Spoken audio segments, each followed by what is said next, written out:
Alright. What does Schrodinger's cat, Nier Automata, and Xenoblade Chronicles 3 have in common? Absolutely nothing, but I'm going to pretend like there's a link.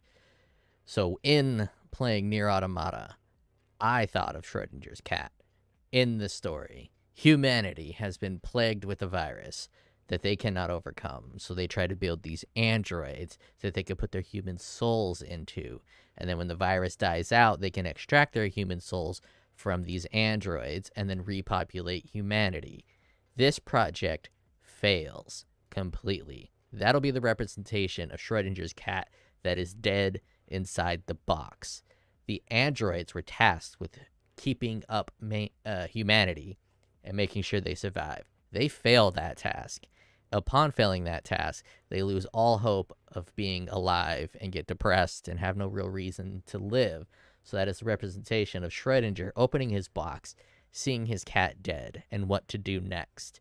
So what the androids decide to do is just close the box and pretend they don't know that humanity is dead and continue to live with the unknowing of whether humanity's fate will be successful or fail.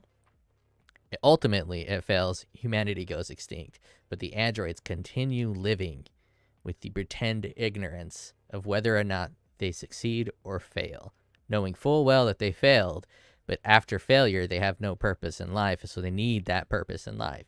So as I played the game, I thought of Schrodinger's cat, mostly because there's a lot of philosophy throughout the game, and that's covered in several other videos far better than I can do it, even though I have my own take, which I might do later.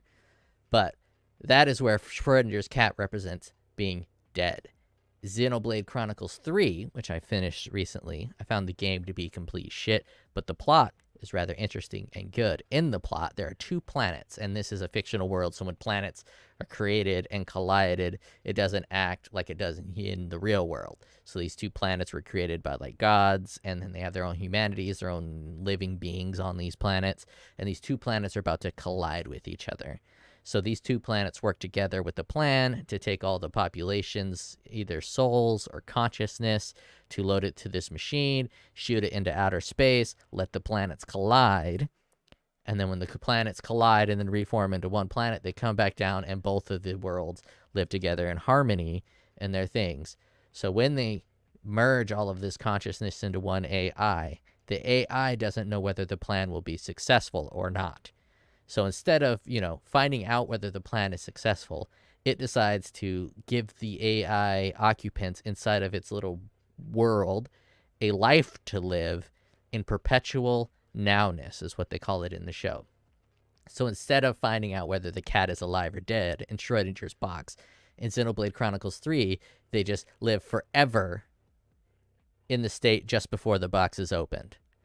So the occupants in this AI are just living millennia, thousands and thousands of years, because the AI it has calculated that it's better for them to live inside of this endless now than it is to find out whether or not their project to shoot themselves into outer space, let the planets crash into each other, and then land is successful or not.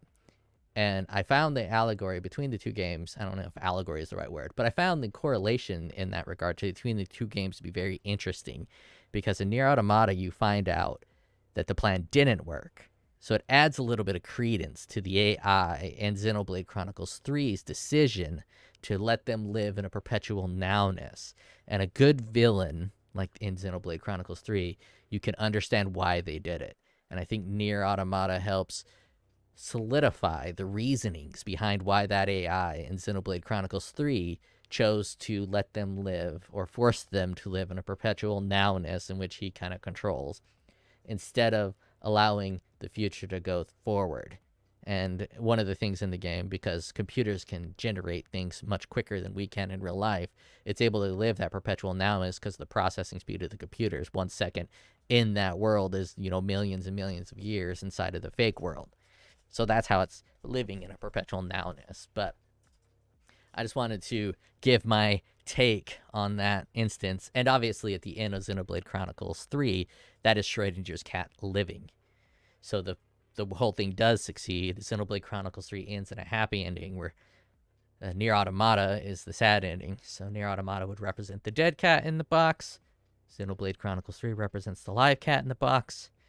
I know it's a stupid analogy, but I thought it, and I found it interesting.